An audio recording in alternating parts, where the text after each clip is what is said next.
Hey Chelsea fans, I'm very happy to join Chelsea next year and play at Stamford Bridge for you. Good evening and assalamu alaikum. You're watching Dumb Football Reviews. Welcome to the football world. Eyes in the sky, gazing. So we'll be discussing Chelsea's performance on the pitch and off the pitch, both starting with their recent some fixtures. Umar किस सही से start करेंगे?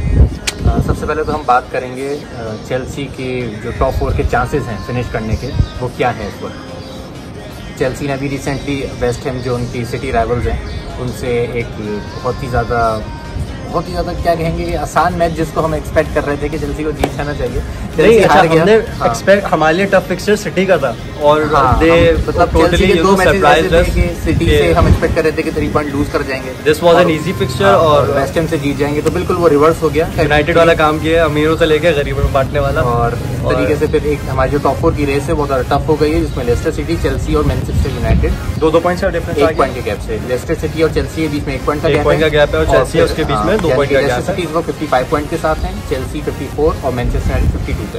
And thanks to Arsenal के कल Wolves हारी है, तो they are not any more breathing on our next right now, तो थोड़ा डिफरेंस आ गया है, थोड़ा सुकून है यूनाइटेड के लिए। So coming to the transfers for Chelsea, very impressive right now, क्योंकि प्रीमियर लीग में अभी तक किसी भी टॉप टीम से अभी तक कोई वर्किंग स्टार्ट नहीं की है, मतलब अभी तक कोई फाइनलाइजेशन कोई भी हुई भी किसी भी ट्रांसफर की। Chelsea has signed Timo Werner and Hakim. Lockdown खत्म होने के बाद एक तो ज़ेक जो है उन्होंने पहले ही जनवरी में ही कंफर्म कर दिया था अपना, वहीं पे उन्होंने तबाही मचा दी थी थोड़ी सी। तो हकीम ज़ैक एंड टीमो वर्नर को मैं कहूँगा कि चेल्सी के लिए बहुत ज़्यादा एक अनएक्सपेक्टेड सी साइनिंग थी, क्योंकि हम चेल्सी जो फैंस हैं बहुत ज़्यादा मिस करते हैं जब भी हम स्ट्राइकर्स की बात करते हैं। तो ड्रॉगबा के बाद से एक चेल्सी में लैकिंग जो रही वो स्ट्राइकर्स की रही। बीच में डियोगो कोस्टा आया, उसने उसके जो है वो बूट्स फिल करने की कोशिश करी, लेकिन फिर वो ट्रांसफ़र हो गया वो भी वापस एटलेटिको। और फिर एक और गैप प्रोड्यूस हुआ, जो एक चेल्सी में कंटिन्यूस स्कोरर होना चाहिए जो ड्रॉगबा था। उसके बाद हम टीमो वर्नर से, जैसे मोराटा से एक्सपेक्ट किया, वर्नर से भी यही एक्सपेक्ट करेंगे कि चेल्सी के लिए एक अच्छी signing consistent performance. So Umar, coming on to the completed transfers, Hakim Ziyech और टीमो वर्नर, इनकी किस सही से स्टैट्स तुम how would be, so why are people so much excited about the? मैं अपनी चेल्सी फैंस की बात करूंगा कि मैं तो इसलिए बहुत ज़्यादा एक्साइटेड हूँ क्योंकि वर्नर के अगर हम सिर्फ पिछले सीजन के स्टैटिस्टिक्स आके देख लें बंडसलीगा के, कि उसने चैंपियंस लीग, उनके अपना जो DFB पोकल होता है और जो बंडसलीगा है उसकी अगर मैं बात करूँ तो तुम्हारे अंदर का बी भी नहीं मरता, ठीक है।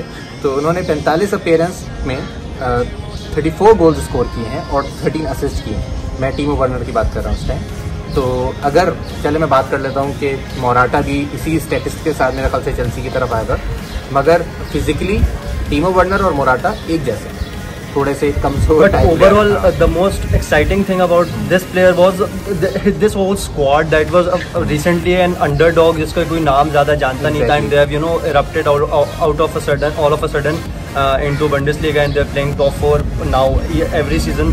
ठीक है, टाइटल के लिए भी हो सकता है फाइट कर रहे हैं, सेकंड थर्ड पे इनका रहता है कंसिस्टेंट चेंज। तो पूरी टीम ही काफ़ी इंप्रेसिव रही है, तो उस वजह से टीमो वर्नर की भी परफॉर्मेंस काफ़ी बिल्कुल।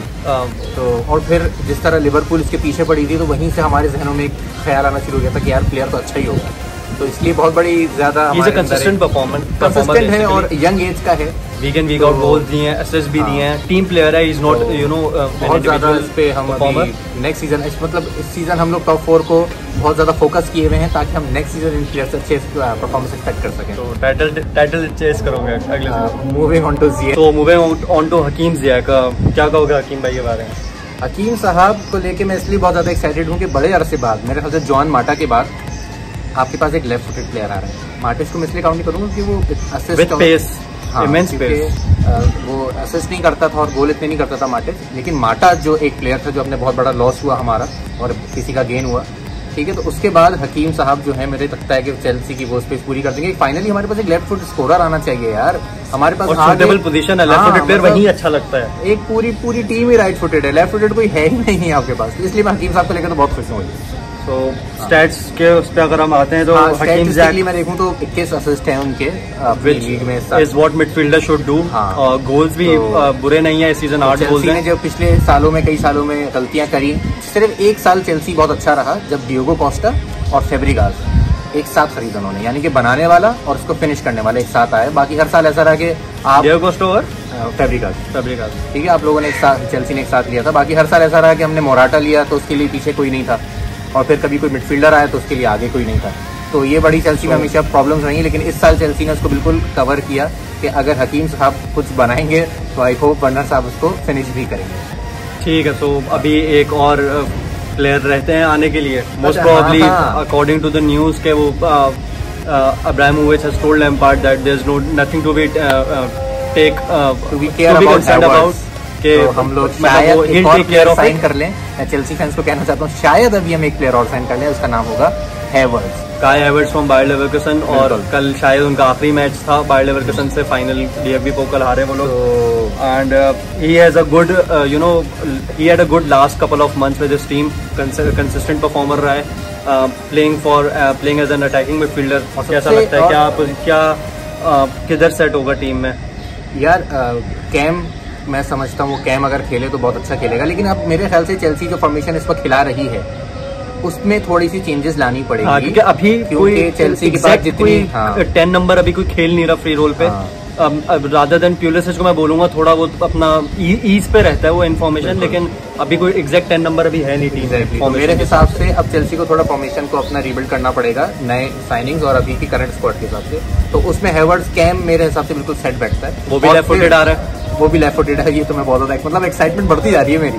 ठीक है, अच्छा एक चीज मैं आपको यहाँ पे मेंशन कर दूं कि हैवर्ट्ज चेल्सी को 80 to 90 मिलियन का पड़ सकता है, 21 ईयर ओल्ड। हाँ, कंसिडरिंग द फैक्ट कि चेल्सी ऑलरेडी 50 to 55 मिलियन का वर्नर और 40 मिलियन का हकीम साहब खरीद चुकी है। तो दे वर अ बार्गेन। बिल्कुल, तो यहाँ पे अगर खर्च करते हैं इट वुडंट बी बैड, क्योंकि इतने पैसे का क्या करेगा, क्या करेंगे।